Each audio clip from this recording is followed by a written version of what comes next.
Après ce détour par l'acte créateur de Dieu, la question de départ se pose de manière forcément nouvelle. Donc, ce que Dieu a attelé ensemble, que l'homme ne sépare, Marc 19. Si un homme partage avec une femme la même humanité, alors il ne peut exercer sur elle le pouvoir de renvoi.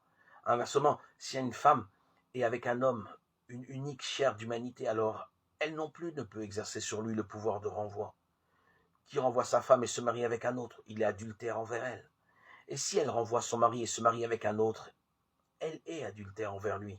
Marc 10, 11, 12.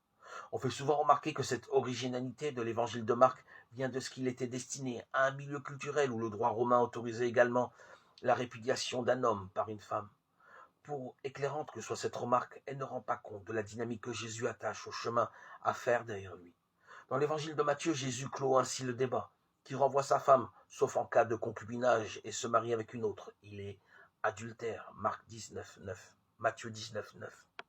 L'acte posé par l'homme est déclaré illégitime, et il est moralement qualifié de faute. C'est un adultère.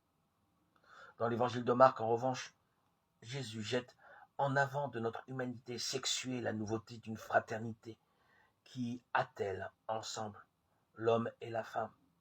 Le mot adultère qualifie alors la blessure que porte à cette fraternité toute envie désordonnée de l'un envers l'autre. Dans cette perspective, la question n'est pas de savoir à partir de quand on est adultère ou à quelles conditions on peut prendre des libertés avec sa femme.